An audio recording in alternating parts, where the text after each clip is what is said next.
Isa pang binabantayan ngayon ng COMELEC ang mga nagpapakalat ng maling impormasyon kaugnay sa eleksyon na pwede raw papanagutin. Saksi si Joseph Moro. Alegasyon sa viral post na ito, may mga kandidatong naka-highlight sa balota. Ang totoo, peke o inedit ang balota. Alegasyon naman sa post na ito, nagkadayaan sa overseas absentee voting sa Paris dahil binuksan ng balota. Ang totoo, natural na bubuksan ito dahil postal voting o pinadadala ang balota sa pamamagitan ng koreo. Kaya babala ng COMELEC sa mga mapapatunayan nagpapakalat ng maling impormasyon, pwede kayong panagutin. Pwede makulong.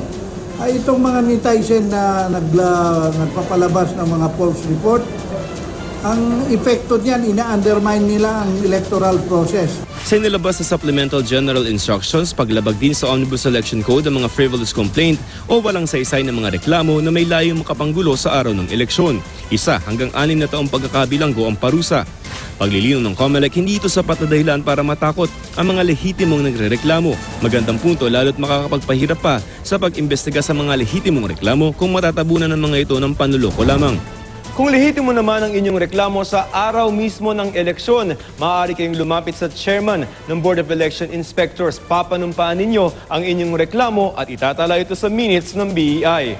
Bago ang pagbabantay boto, mahalaga munang masigurong makakaboto kayo. Patuloy ang botohan abroad at sa ngayon ay lampas 30,000 na ang nakakaboto. Maging ang mga polling firms sinasabing ang kasalukuyang resulta ng mga survey ay maapektuhan depende kung boboto ba ang mga na-survey. Makaka-relax lang po siguro yung kandidato kung 15 points na ahead siya kasi meron pa yung factor ng turnout rate.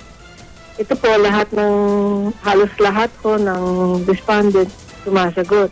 Pero sa araw ng election po, 75% lang po noong 2010 ang bumoto. Nagtyaga sa pila.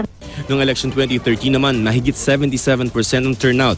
Baliwala raw ang maalab na suporta o pagsama sa mga rally ng kandidato kung hindi ka naman boboto. Ako si Joseph Morong, ang inyong saksi.